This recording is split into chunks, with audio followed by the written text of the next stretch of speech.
నమస్తే, welcome to hit TV. నేను మీ శ్వేత గంగాధర్. ఈ రోజు అయితే చాలా విషయాలు మాట్లాడుకుందాం. ప్రస్తుతం మనతో పాటు ఉన్నారు ప్రముఖ సోషల్ యాక్టివిస్ట్ మరియు పబ్లిక్ స్పీకర్ కృష్ణకుమారి గారు ఉన్నారు. ఒకసారి వారి మాటలు తెలుసుకుందాం. మేడం నమస్తే. మేడం నమస్తే.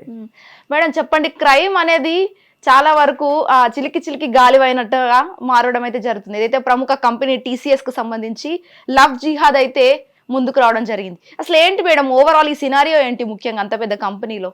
ఇప్పుడు అందరికీ ఆశ్చర్యం కలిగిస్తున్న విషయం ఏంటంటే టీసీఎస్ లాంటి పెద్ద కంపెనీలో ఎలా 5 సంవత్సరాల పాటు నిరాఘాటంగా ఈ స్కామ్ జరిగింది, ఈ లవ్ జిహాద్ జరిగింది, ఈ గందరగోళం ఉంది, దీనివల్ల కొంతమంది ఇబ్బంది పడ్డారు.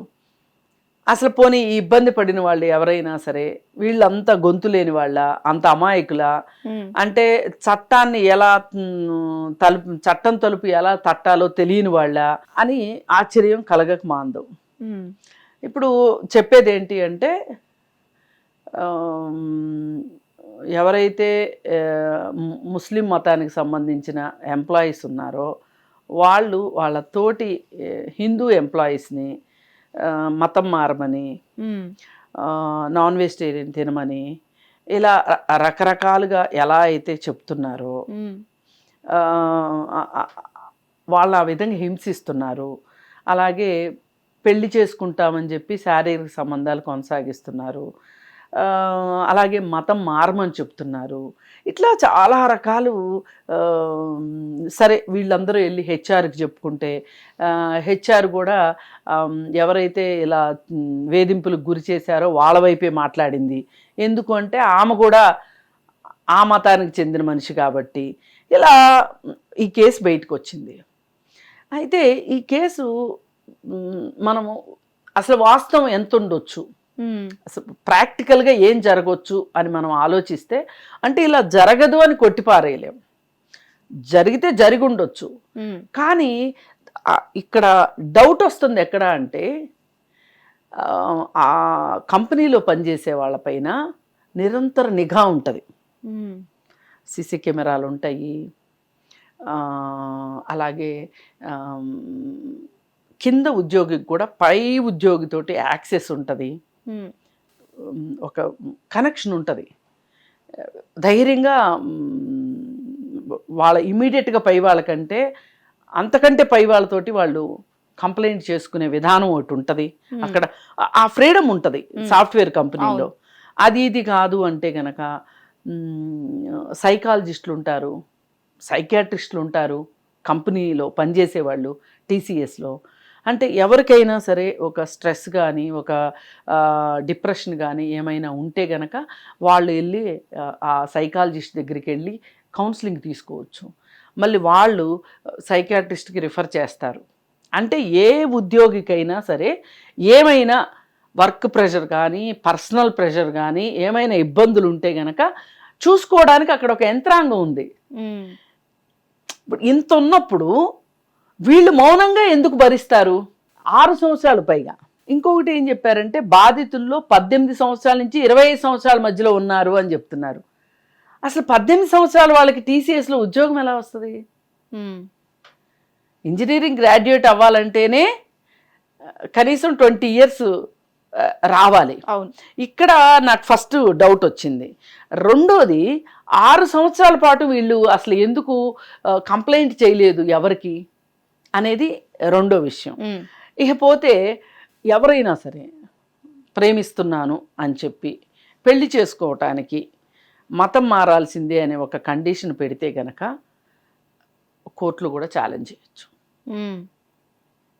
ఎట్లా అంటే మతము అనేది ఏ దేవుణ్ణైనా ఏ మతాన్నైనా ఫాలో అయ్యే హక్కు, మత స్వేచ్ఛ ఉంది. ఒకవేళ అతను మతము అనేది నీ ప్రాథమిక హక్కు అయినప్పుడు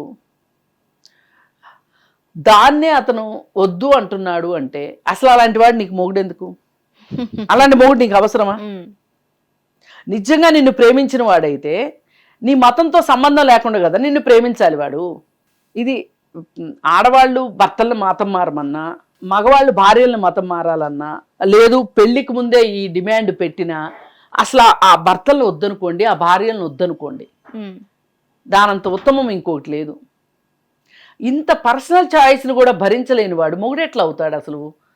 రేపు నుంచి అసలు నిన్ను ఇలా ఉండాలి, అలా ఉండాలి, ఇలా చెయ్యాలి, అలా చెయ్యాలి అంటే నువ్వేమన్నా 18వ శతాబ్దం మహిళవా? కాదు కదా. ఈ కాలం మహిళవి నువ్వు.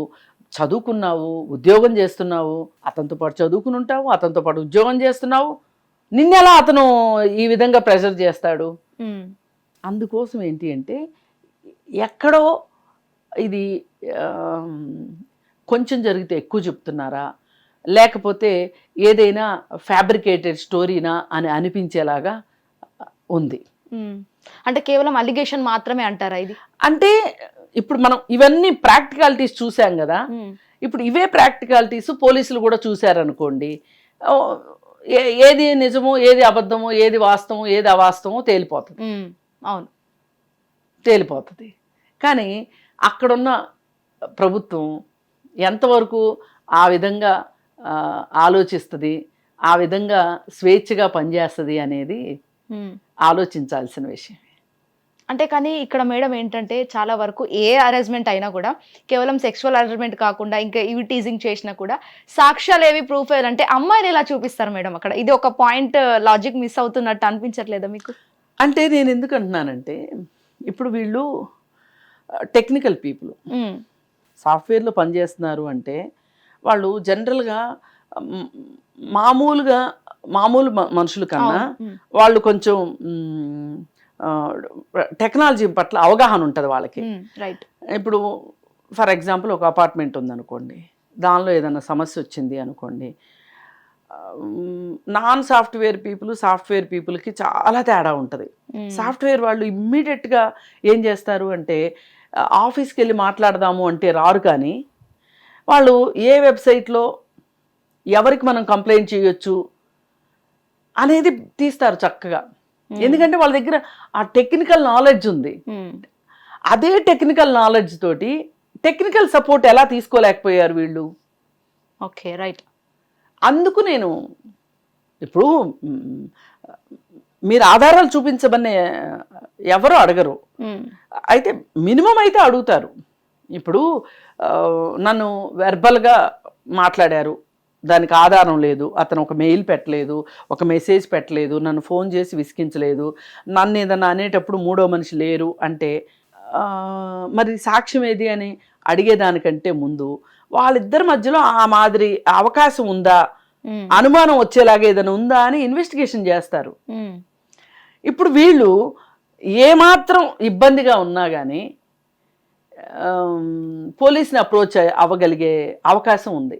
ఇప్పుడు నేనే బాధితురాలి యొక్క పేరు, ఊరు అవి ఏమీ చెప్పుకోకుండా, అంటే బయట ప్రపంచానికి చెప్పుకోకుండా, అంటే ఒక గోప్యత పాటించాలి అంటే పోలీసులు ఆ పని చేస్తారు. ఇప్పుడు ఇక్కడ కూడా మనము సైబర్ క్రైమ్కి వెళ్ళి కంప్లైంట్ చేస్తాం, మనకిష్టమయ్యి మనం ఓపెన్గా చెప్పమంటేనే చెప్తారు తప్పితే ఏమండి మా పెద్దవాళ్ళకి నేను చేసిన పొరపాటు గురించి తెలియకూడదు అంటే వాళ్ళు నిందితులా బాధితులా అనేది ఉంటుంది లెక్క. వాళ్ళు బాధితులు గనక అయితే గనక మా ఇంట్లో వాళ్ళకి చెప్పొద్దండి అంటే కనీసం వాళ్ళ ఇంట్లో వాళ్ళకి కూడా చెప్పరు, వాళ్ళు మేజర్స్ అయితే గనక. అర్థమైందా మీకు? ఆ మాదిరి గోప్యత పాటిస్తారు. ఇప్పుడు TCS లాంటి కంపెనీలో కూడా ఆ మాత్రం గోప్యత ఉంటుంది. మీరు కంప్లైంట్ ఎందుకు చేయలేకపోయారు? నేను అది నిజమా అబద్ధమా అని నేనేమీ చర్చ పెట్టట్లేదు ఇక్కడ. మీరు కంప్లైంట్ చదువుకున్న వాళ్ళు కదా, కంప్లైంట్ చేయొచ్చు కదా. పైగా 6 సంవత్సరాల నుంచి నిరాఘాటంగా జరుగుతూ ఉంటే ఎట్లా కంపెనీ చూడకుండా ఊరుకుంది? ఇప్పుడు వాళ్ళు ఏం చేశారంటే ఎవరి మీద అయితే ఎలిగేషన్స్ వచ్చినాయో వాళ్ళందరినీ విచారిస్తున్నారు. అంతర్గత విచారణ పేరుతోటి వాళ్ళు విచారిస్తున్నారు. వాళ్ళు మేము దీన్ని సీరియస్గా తీసుకుంటామని చెప్పారు. బాధితురాళ్ళు ఎవరైతే ఉన్నారో వాళ్ళకి మేము సహాయ సహకారాలు అందిస్తామని TCS కంపెనీ చెప్పింది. కానీ ఇది ఏ చిన్న ఆఫీస్ అనుకోండి, ఓ చోటా మోటా ఆఫీస్ అనుకోండి, అట్లాంటివి ఏమైనా జరిగినాయి అంటే ఆలోచించవచ్చు. TCS లాంటి కంపెనీ కాబట్టి నాకు అనుమానం వస్తుంది. ఏదైనా ఈ సందర్భంగా తెలియాల్సింది ఏంటి అంటే ఎవరికైనా సరే ఇలాంటి వేధింపులు మీ ఆఫీసుల్లో జరిగితే గనక మీరు నిశ్శబ్దంగా ఉండొద్దు. రైట్. అవును. నిశ్శబ్దాన్ని బద్దలు కొట్టండి. ఉమ్. ఎవరైతే కన్సర్న్ పర్సన్స్కి మనం కంప్లైంట్ చేయొచ్చో వాళ్ళకి కంప్లైంట్ చేయండి. ఇది చాలా అవసరమైన విషయం, ఈ కంప్లైంట్ చేయటం అనేది. ఉమ్. ఇప్పుడు మనం ఒక బాధలో ఉన్నాం, ఒక బాధ పడుతున్నాం, అది మన వల్ల కాదు, వేరే వాళ్ళ వల్ల. మనం ఎందుకు సహించాలి? ఉమ్. మనం సహించాల్సిన అవసరం లేదు. ఇది తెలుసుకోవాలి ప్రతి ఒక్కళ్ళు. పైగా మనం చదువుకోని వాళ్ళకో లేకపోతే పల్లెటూరులో ఉండే వాళ్ళకో చట్టాల గురించి మనం చెప్పలేము అని మనం చెప్పినా అర్థం కాదు. వాళ్ళకి పోలీసులు అంటే భయం ఉంటుంది. కానీ చదువుకున్న వాళ్ళకి ఎట్లా భయం ఉంటుంది? ఆఫీస్లో కంప్లైంట్ రైజ్ చేయొచ్చు, లేదు అనుకుంటే ఈ ఆఫీస్లో అందరికీ తెలిసిపోద్ది, ఏదైనా ప్రాబ్లం అవుద్దేమని అనుకుంటే బయట పోలీసులకి కంప్లైంట్ చేయొచ్చు. హిట్ టీవీ యాప్, ఇందులో short news, live news, entertainment shows, movies, digital magazines తో పాటు మీ జిల్లా వార్తలను కూడా ఫ్రీగా చూడొచ్చు. ఇంకెందుకు ఆలస్యం, వెంటనే హిట్ టీవీ యాప్ ని డౌన్లోడ్ చేసుకుని ఫ్రీగా ఎంటర్టైన్మెంట్ పొందండి. Hit TV app. Hit TV app. Please download hit TV app. Hit TV యాప్ని ఫ్రీగా డౌన్లోడ్ చేసుకొని ఎంజాయ్ చేయండి. మీకు నచ్చిన ఎంటర్టైన్మెంట్ కోసం హిట్ టీవీ యాప్ ని ఫ్రీగా డౌన్లోడ్ చేసుకుని ఎంజాయ్ చేయండి. హిట్ టీవీ యాప్ని డౌన్లోడ్ చేసుకుని ఆస్వాదించండి, ఆశీర్వదించండి. ఇంతమంది సెలబ్రిటీలు హిట్ టీవీ యాప్ ని డౌన్లోడ్ చేసుకోండి అని చెప్తున్నారంటే ఎంత మంచి యాప్ ఆలోచించండి. అమెరికా అమెరికా అమెరికా అమెరికాలో చదవాలనుకునే వాళ్ళకి విశ్వసనీయమైన పేరు మన శౌర్య కన్సల్టెన్సీ. UK లో 1 year masters. UK లో 1 year masters. 2 years work permit up to 5 years visa. Contact Saurya Consultancy. Contact 89851 89851.